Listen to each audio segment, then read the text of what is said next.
I'd like you to imagine a world with people seeds. People seeds float around in the air, looking for homes to inhabit. People seeds can float in your house if you leave your windows open or doors open for too long, so you have to be careful. People put up screens or special curtains to protect against people seeds from getting in, but not everyone can afford these, not everyone can access them, and some people just don't want to. People seeds are like babies. You once they get in, you have to take care of them. They're going to drain all of your money, all of your resources, and all of your energy. Let's say that you take the precautions, you put a screen up in your windows, and somehow a people seed still manages to get in.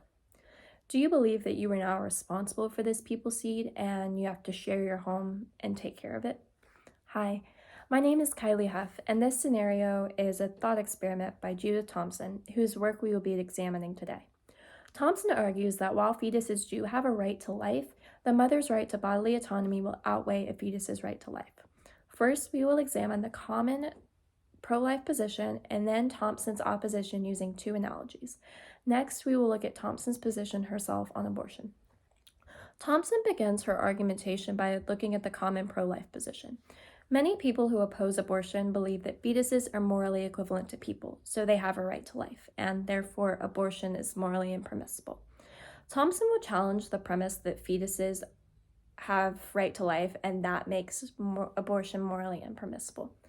For the sake of this argument, Thomson grants the premise that fetuses are morally equivalent to people, even though this isn't something that she necessarily believes herself.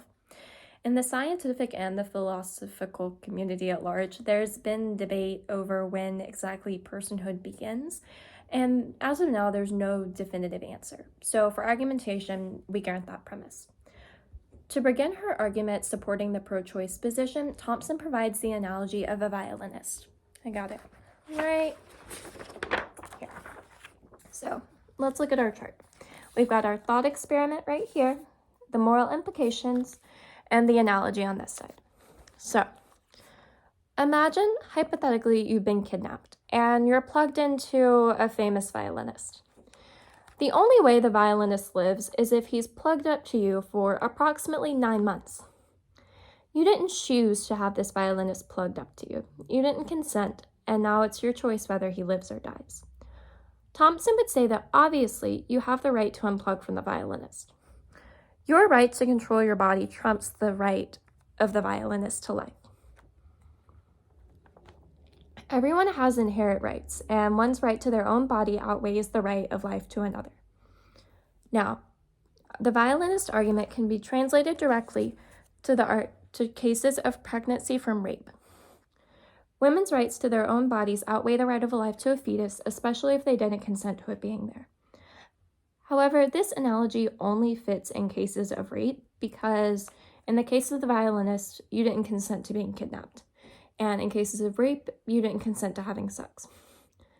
Rape in cases of abortion really only makes up for about 1% of abortion worldwide. So Thomson's going to provide another analogy to further her argumentation and make it a little more solid. The next analogy that Thomson is going to provide is the people seeds analogy. I provided a glimpse of the analogy in our introduction, but let me reiterate the main points. Basically, we live in a world where people seeds can float around, get in your windows, and have babies. They are the babies. Here's our thought experiment again. A people seed gets through your mesh curtain and begins to gestate on your carpet. If you have a curtain up, if you take the necessary precautions, then is it still your responsibility? Thomson would argue that because the necessary precautions were taken, you put your screen up, and you did not intend for a people seed to be allowed to get in, then you don't have to keep it there. You don't have to allow it to gestate. The people seed analogy is perfectly analogous to cases of pregnancy from contraceptive failure. People can use IUDs and use birth control pills, and there's still a chance of getting pregnant while using contraceptives. And Thomson would argue again that if you took the necessary precautions, such as contraceptives, and you got pregnant while on contraceptives, then it would not be your duty to keep the fetus.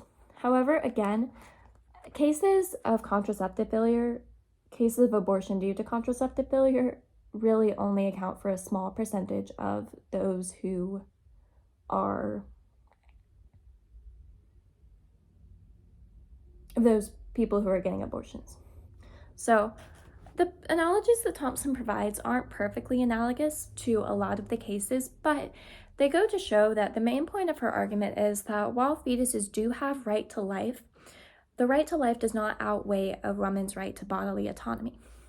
Thompson furthers her argumentation by saying that fetuses have a right to life, and they have a right to not be killed, to not just not be killed, but not be killed unjustly.